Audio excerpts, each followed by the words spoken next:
In the warm currents of the Mediterranean, a small translucent being defies the only absolute certainty of the universe.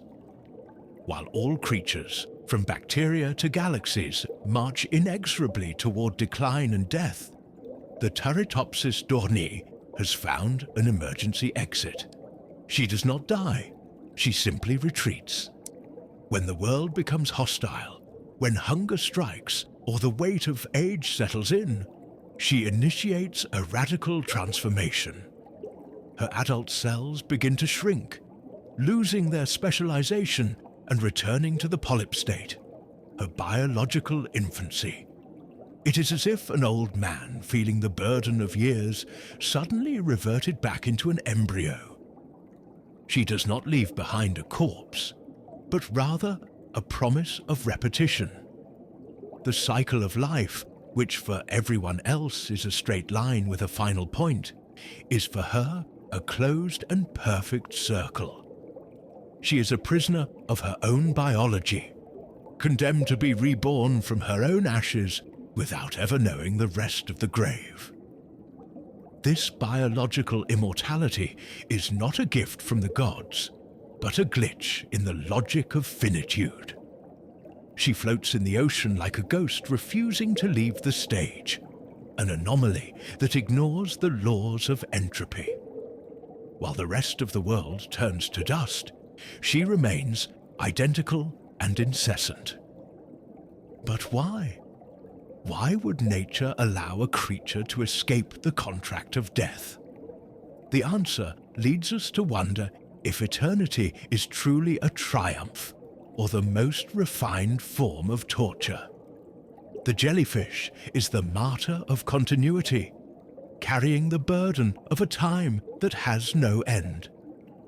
If you feel caught in a cycle that refuses to end, welcome to Why. Subscribe to explore the weight of eternity with us. Comment below. Would you choose to live forever if the price was forgetting who you are? The immortal jellyfish does not defeat death through resistance, but through surrender. When environmental stress reaches a critical point, she does not fight to maintain her adult form. She disintegrates it. Her cells undergo a process called transdifferentiation, where one cell type transforms into another, returning to the 0 point of existence. This ability to reset one's own biological clock is humanity's forbidden dream. We spend billions on science and cosmetics trying to delay the inevitable, while this tiny gelatinous being does it with the naturalness of breathing.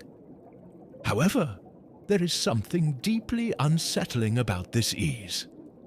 What is the value of a moment if it can be repeated an infinite number of times? Jean-Paul Sartre believed that existence precedes essence, and that we are defined by our choices in the face of finitude. For the jellyfish, there is no choice, only the mechanical process of return. She is a page that erases itself before the story can be written to the end. Her immortality is an eternal blank sheet. By returning to the polyp state, she abandons her previous identity. There is no memory, no scars, no learning.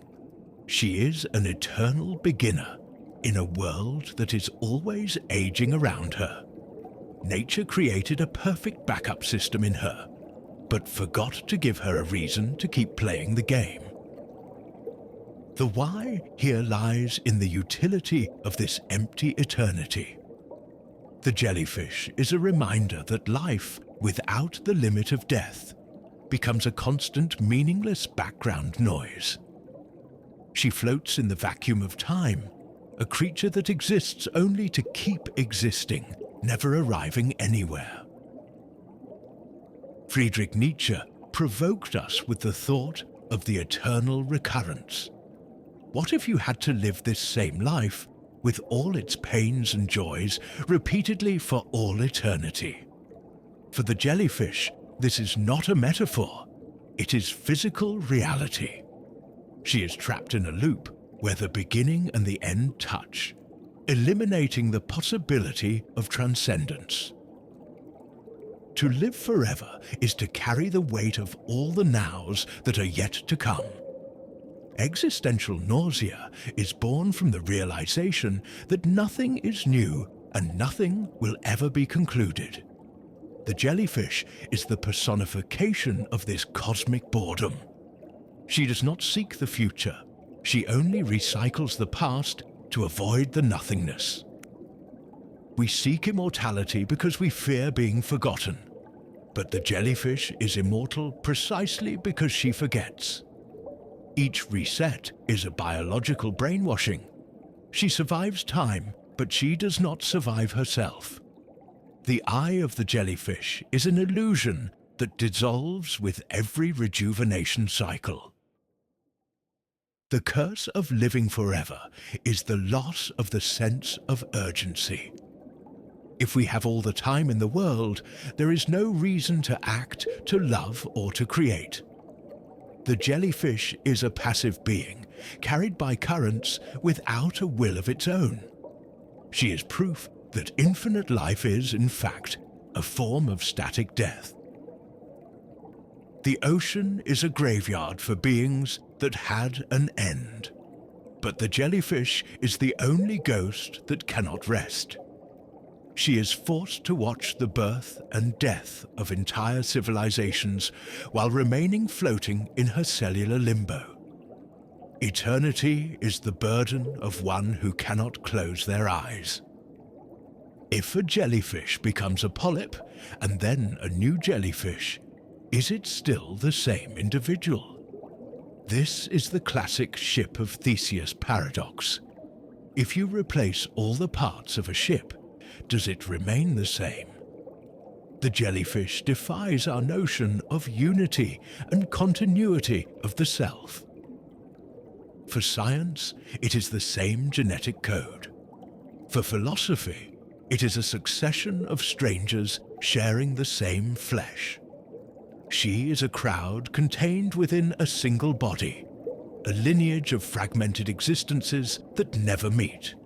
She is the original and the copy of herself at the same time. This fragmentation reflects our own struggle to maintain a coherent identity over the years. We change ourselves, our opinions, and our memories, yet we insist we are the same person. The jellyfish simply takes this inconsistency to its logical extreme, showing that the self is a fragile construction. Immortality, in this sense, is the destruction of individuality. To last forever, the jellyfish must give up being someone specific. She must be plastic, changeable, and impersonal. The price of eternal life is the renunciation of any trait that makes her unique or unrepeatable. The why confronts us with our vanity.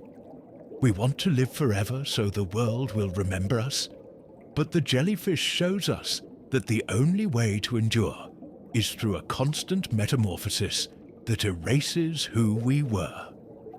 Eternity does not preserve life. It dilutes it until nothing but the process remains. The octopus dies surrounded by its offspring, a sacrifice that connects it to the future. The immortal jellyfish floats alone, disconnected from any lineage other than its own repetition. She transmits nothing but herself.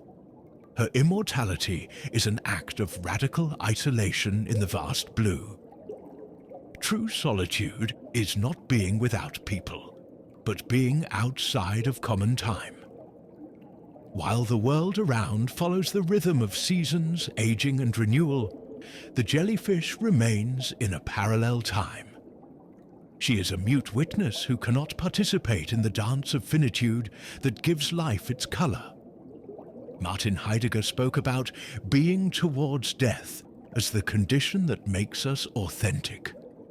By facing our end, we take responsibility for our lives.